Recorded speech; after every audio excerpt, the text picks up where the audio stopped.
So ngayon ay mag-unpack tayo itong in-order ko na gas stove dito sa TikTok Shop. Ang tatak nito ay standard.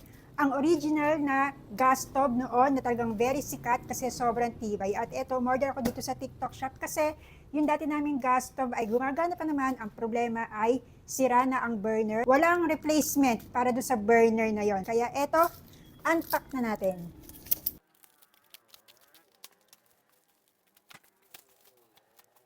At ito ang model na napili ko, SGS232IC. Ang ibig sabihin ng SGS ay Standard Gas Stove. At ito ang kanyang model, 232IC. So, tingnan natin kung tama ba itong aking na-check out.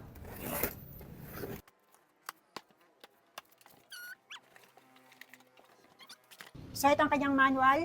Ayan. Tapos, meron ding 1-year warranty, lifetime free service. Ito ang kanyang pinaka-plate. Kulay black. At ito yung napili ko, yung burner na maliit lang. So, yan siya. So, ito siya. So, kaya pala hindi ko matanggal yung burner kasi ito, merong nakapasak na maliit na alambre, metal, para hindi gumagalaw yung burner. So, yan siya.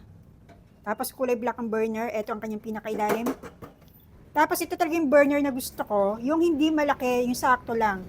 Kasi mahirap kasi pag yung burner malaki, kapag nagluluto tayo ng sinaing at malaki yung burner, kahit hinaan mo yung apoy, malakas pa din siya, kaya ang tendency, nasusunog ang sinaing. Ito yung gas stove na ginagamit namin sa kasalukuyan. Ito, Kaysa Villa ang tatak nito. Dito ko sa TikTok Shop in-order ito, and I think, more than 2 years na namin itong ginagamit. Maganda naman ito, kaya lang kasi, ang problema, ito sa katagalan, nasira na itong pinaka-burner niya. Ang problema ay, walang gantong design ng burner na mabibili ka sa mabilihan dito sa Gasol, kahit sa hardware, kasi ito ay nakatornilyo. Nakatornilyo siya. So, mahirap hanapin yung gantong design. At kahit mismo sa store, nag-message ako sa kanila kung meron bang mabibilhan na ganitong burner sa kanila. Ang sabi niya ay wala. Kaya ang nangyayari, pinagtsatsagaan lang namin itong gamitin, pero ayan, makikita nyo, wasak na. Ayan o, sira na tong burner, kaya ang tendency, lumalabas na dito yung apoy, nagiging mausok na siya, kaya umiitim yung lutuan namin. And for safety na rin, kaya naisip ko na, umorder na panibagong gas stove, at this time naman, yung standard, ang aking chinek out. Tanggalin natin ang cover.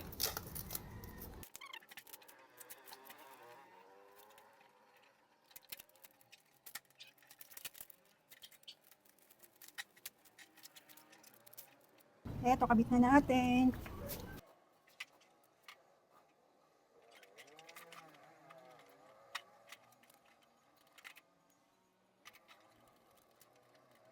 Moment of truth, sindihan na natin.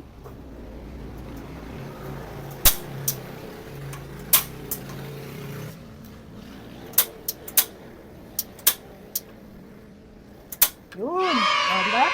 Tapos ayun. O, diba? Pwede na magluto. At ang una kong niluto ay yung sinaing para sa aso namin. Pasensya na po, nakalimutan kong ikabit ang lapel mic ko.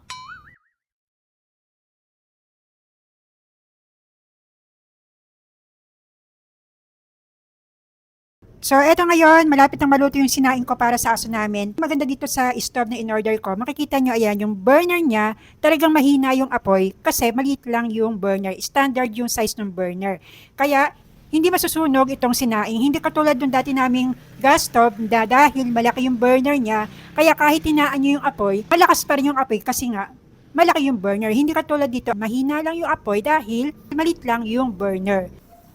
So, ito yung luto ng sinaing. Ayan siya. So, hindi siya sunog. Tapos, ito naman yung niluluto ko ngayon, yung ulam namin na gulay. At ayan, nagigisa na ako ng bawang sibuyas at karne. At ito makikita nyo na mahina lang yung apoy. So, pag sinabing mahina, as in talagang mahina, dahil yun nga, ang size kasi itong burner ay yung standard size. So, ito yung reason kung bakit itong model na ito ng standard ang chinek out ko. Kasi, kapag nasira na yung burner, hindi ito mahirap hanaping bilhin sa mga hardware kasi ito nga yung standard design ng burner. Ayan.